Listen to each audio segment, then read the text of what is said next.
আলহামদুলিল্লাহ, আসসালামু আলা রাসূলিল্লাহ। এক ভাই প্রশ্ন করেছেন যে রিজিক বৃদ্ধি করার জন্য বিশেষ কোনো আমল আছে কিনা।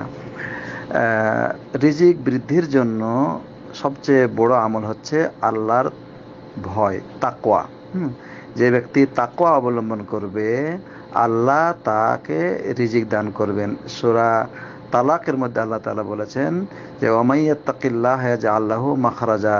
যে ব্যক্তি আল্লাহকে ভয় করে চলবে, আল্লাহ তার জন্য উপায় বের করে দিবেন। ওয়ারযুকহু মিন হাইসু লা ইয়াহতাসিব, এবং তাকে কল্পনাতীত উপায় থেকে রিজিক দান করবেন। সুতরাং আল্লাহর ভয় জীবনের সকল ক্ষেত্রে যদি আপনি অবলম্বন করেন, তাহলে আল্লাহ আপনাকে রিজিক দান করবেন। 2 নম্বর কথা হলো ইস্তেগফার পাঠ করা। খুব বেশি বেশি আস্তাগফিরুল্লাহ পড়লে এর মাধ্যমে আল্লাহ রিজিক দিবেন। কোরআনে আল্লাহ তাআলা বলেছেন যে ইস্তাগফিরু রাব্বাকুম, তোমরা তোমাদের রবের কাছে ইস্তেগফার করো, ইন্নাহু কানা গাফফারা, তিনি ক্ষমাশীল এবং দয়ালু। ইরসিলিস সামা আলাইকুম মিদরারা, তিনি আকাশ থেকে মুষলধারে প্রয়োজনীয় বা উপকারে বৃষ্টি দান করবেন। ওয়াইমদিদকুম বিআমওয়ালিন ওয়া বানিন, এবং তোমাদেরকে প্রচুর ধন সম্পদ এবং অধিক হারে সন্তান দান করবেন। ওয়াজআল লাকুম জান্নাতিন ওয়া আনহারা, এবং তোমাদের ফসল যে ফল রয়েছে, বাগিচা রয়েছে, সেটাকে তিনি সমৃদ্ধ করবেন এবং তোমাদের নদীগুলোকে প্রবাহিত রাখবেন। তাহলে বোঝা গেল খুব বেশি বেশি ইস্তেগফার পাঠ করলে রিজিক বেশি পাওয়া যায়। আল্লাহ নবী সাল্লাল্লাহু আলাইহি ওয়াসাল্লাম বলছেন, মান লাজিমাল ইস্তিগফার জাআলাল্লাহু লাহু মিন কুল্লি হাম্মিন ফারাজা ওয়া মিন কুল্লি দিকিন মাখরাজা ওয়া ইয়ারযুকহু মিন হাইসু লা ইয়াহতাসিব। যে ব্যক্তি খুব বেশি বেশি ইস্তিগফার পাঠ করবে, আল্লাহ তার সকল দুশ্চিন্তা দূর করে দিবেন, তার সংকীর্ণ অবস্থাকে প্রশস্ততা দিয়ে পরিবর্তন করবেন এবং তাকে কল্পনাতীত উপায়ে রিজিক দান করবেন। সুতরাং ইস্তেগফার পাঠ করবেন। তৃতীয়ত, দান করবেন। বেশি বেশি নফল দান করবেন। আল্লাহ নবী সাল্লাল্লাহু আলাইহি ওয়াসাল্লাম বলেছেন যে মা নাকাসা মালুন মিন সাদাকা, সাদকা করলে মাল কমে না। অন্য হাদিসে আছে, আল্লাহ নবী সাল্লাল্লাহু আলাইহি ওয়াসাল্লাম বলেছেন যে যারা দান করে তাদের জন্য ফেরেশতা দোয়া করে এবং বলে, আল্লাহ তুমি তাকে এই দানের বিনিময়ে তার সম্পদকে বৃদ্ধি করে দাও। তাহলে সম্পদকে আল্লাহ বৃদ্ধি করবেন দানের মাধ্যমে। 4 নম্বর আমল হচ্ছে যে আত্মীয়দের সাথে সুসম্পর্ক বজায় রাখা। আল্লাহ নবী সাল্লাল্লাহু আলাইহি ওয়াসাল্লাম বলেছেন যে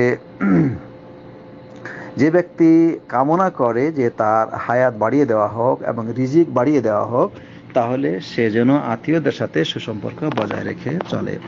সর্বোপরি আল্লাহর কাছে দোয়া করবেন যেন আল্লাহ তাআলা রিজিক বৃদ্ধি করে দেন। আল্লাহ তাআলা দোয়া শিখিয়েছেন, রব্বানা আতিনা ফিদ দুনিয়া হাসানা ওয়া ফিল আখিরাতি হাসানা ওয়া কিনা আযাবান্নার।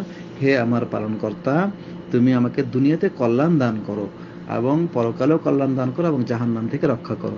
তাহলে দুনিয়াতে যেটা আপনার জন্য কল্যাণ হবে সেটা আল্লাহ আপনাকে দিবেন। এই জন্য আল্লাহর কাছে প্রার্থনা করতে হবে। রিজিকের সংখ্যা বৃদ্ধি হওয়াটা জরুরি নয়, বরং যে রিজিক আল্লাহ আপনাকে দিয়েছেন তাতে বরকত হওয়াটা জরুরি। এই জন্য আল্লাহর কাছে সর্বদা বরকত কামনা করবেন। আল্লাহ নবী সাল্লাল্লাহু আলাইহি ওয়াসাল্লাম দোয়া করতেন, আল্লাহুম্মা ইন্নী আসআলুকা ইলমান নাফিআ ওয়া আমালান মুতাকাব্বালা ওয়া রিজকান তাইয়্যিবা। যে হে আল্লাহ, আমি তোমার কাছে উপকারী জ্ঞান প্রার্থনা করছি এবং আরো চাইছি যে এমন আমলের যে আমল তুমি কবুল করবা, এবং পবিত্র রিজিক প্রার্থনা করছি। তাহলে রিজিক হলেই হবে না, সেটা যেন পবিত্র হয়, এরকম রিজিক আল্লাহর কাছে কামনা করতে হবে। তো যাই হোক, এভাবে যদি আপনি নেক কাজ করতে থাকেন, তাহলে আল্লাহ তাআলা আপনাকে রিজিক বৃদ্ধি করে দেবেন। সর্বোপরি যেটুকু রিজিক আল্লাহ আপনাকে দিবেন তাতে যদি আপনি সন্তুষ্ট হন, তাতে যদি আপনার ভিতরে সন্তুষ্টি তৈরি হয়, কানাআ তৈরি হয়, তাহলে এটা আপনার জন্য অনেক বড় একটা প্রাপ্তি। কেননা অনেক মানুষ আছে, তাদের ধন সম্পদ অনেক আছে, তাদেরকে আল্লাহ অনেক দিয়েছেন, কিন্তু তাদের মধ্যে পরিতৃপ্ততা নাই। তারা প্রশান্তির ভিতরে নাই। তাদের লোভ লালসা এত বেশি যে তারা আরো চায়, ফলে তাদের ওই রিজিক তাদের কোনো উপকারে আসে না। আল্লাহ সুবহানাহু ওয়া তাআলা যেন আমাদেরকে সঠিকভাবে সৎ কাজ সঠিক নিয়মে করার তৌফিক দান করেন এবং এর মাধ্যমে আমাদের কামাই রোজগারে বরকত দান করেন।